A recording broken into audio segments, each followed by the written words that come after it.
Já parou para pensar que o mundo de hoje é muito mais do que só comprar e vender? O materialismo contemporâneo não é só uma ideia de filósofo. Ele molda como a gente vê o mundo, como a gente sente e até como toma decisões. É um sistema que organiza nossas prioridades e, no fim das contas, define as regras do jogo nas nossas relações. Pensa bem.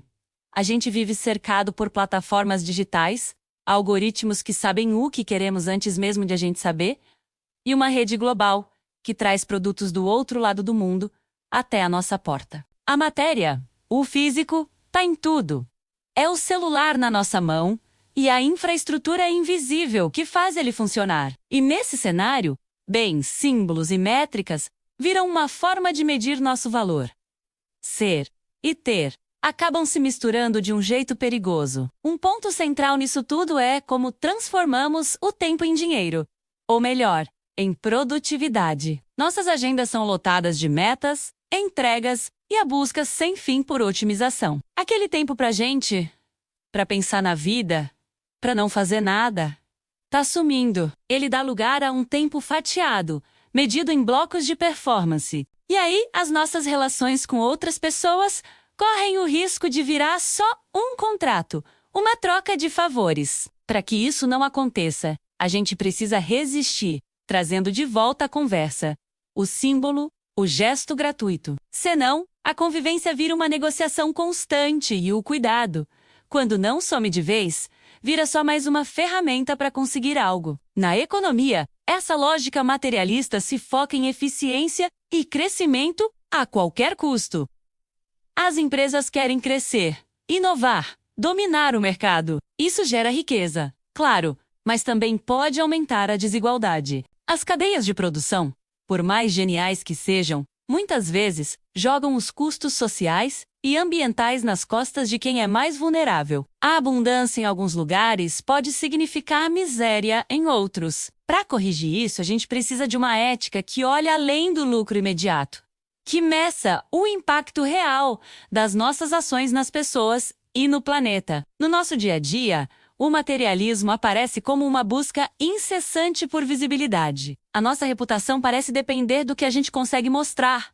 Os objetos que temos, as viagens que fazemos, as histórias que contamos. As redes sociais turbinam isso, criando um ciclo de validação rápida. O curioso é que, quanto mais visíveis somos, mais frágeis podem ser nossos laços. A gente coleciona curtidas, mas a sensação de pertencer de verdade, que exige tempo, escuta e troca, fica cada vez mais rara. Nesse ambiente, a nossa saúde mental sofre com a comparação constante e o desejo, que vira só um algoritmo, perde a sua profundidade. Do ponto de vista filosófico, esse materialismo todo tem dificuldade de responder a perguntas essenciais. O que realmente tem valor? Qual o papel da imaginação, da ética, do outro na nossa vida? A insistência em reduzir tudo ao que pode ser medido não dá conta de coisas fundamentais da experiência humana. Dignidade não vira um número, sentido não cabe numa planilha. E um gesto de generosidade não tem preço. A matéria é a base, mas não é o objetivo final da vida.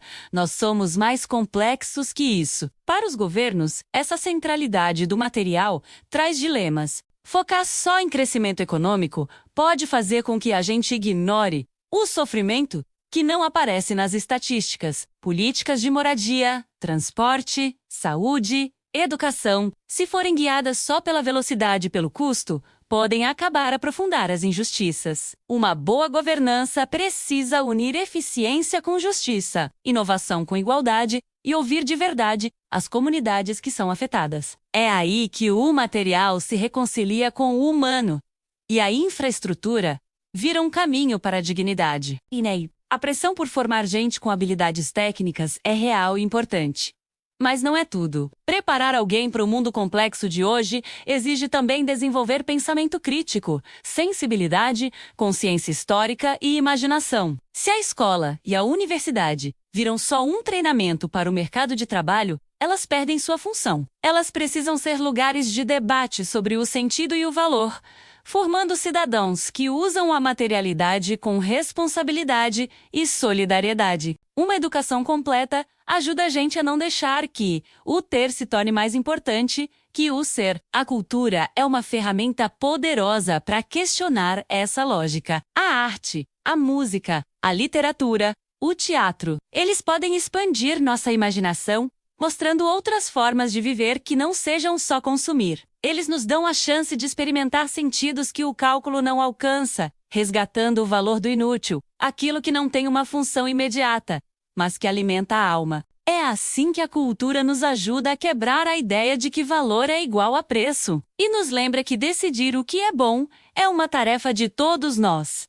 Não podemos esquecer da dimensão ecológica, onde o materialismo mostra seus maiores limites. A aceleração da produção e do consumo está esgotando nossos recursos naturais e bagunçando o clima. A ideia de crescimento infinito num planeta com recursos finitos simplesmente não fecha a conta. A gente precisa mudar a matriz, pensar em regeneração, em economia circular, em responsabilidade com as futuras gerações. Políticas e empresas precisam ser redesenhadas com a consciência dos limites do planeta. Senão, a nossa prosperidade de hoje pode virar o colapso de amanhã. Até nas nossas relações pessoais, o materialismo se infiltra.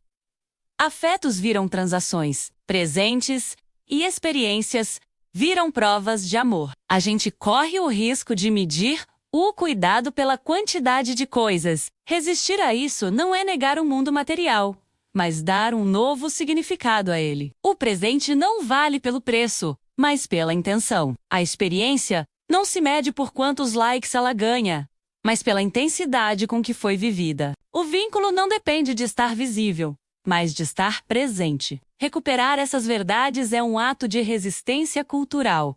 Isso tudo mexe com a gente por dentro. Somos levados a nos avaliar o tempo todo, como se fôssemos um produto, uma marca pessoal com indicadores de desempenho. Isso pode até dar uma sensação de autonomia, mas também gera uma ansiedade e uma culpa enormes quando a gente não atinge a meta. A gente precisa se perguntar de novo: o que é uma vida boa? Não é só sobre quanto a gente produz, mas para quê? Não é só o que a gente acumula, mas quem a gente se torna. Não é só como os outros nos veem, mas como nós nos sentimos. Quando a gente traz de volta critérios de valor que vão além do material, a gente abre espaço para um projeto de vida com mais sentido. Portanto, a questão não é declarar guerra ao materialismo, mas reconhecer que ele é uma visão parcial da vida. As suas contribuições para a nossa saúde, conforto e comunicação são gigantes. O problema é quando a parte quer ser o todo, quando o meio vira o fim.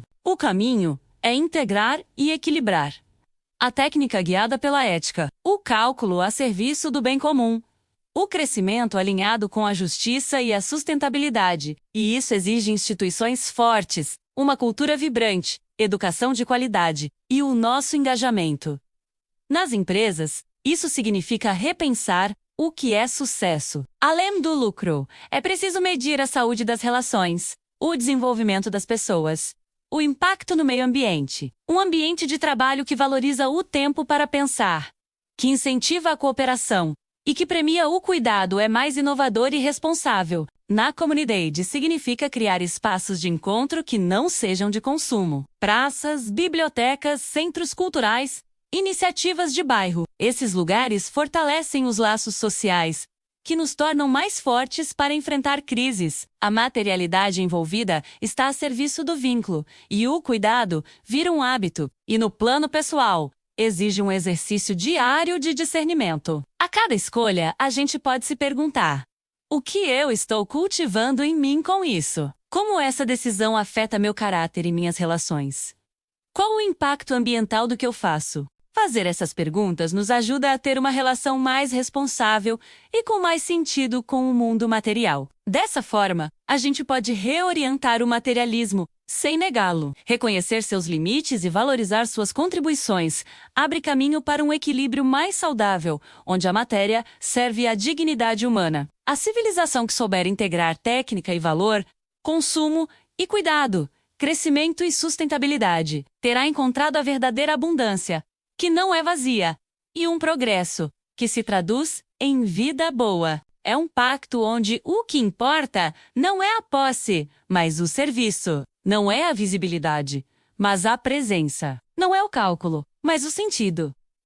Obrigado por assistir. Se essa reflexão fez sentido para você, deixe seu like, se inscreva no canal e compartilhe com quem possa se interessar. Até a próxima!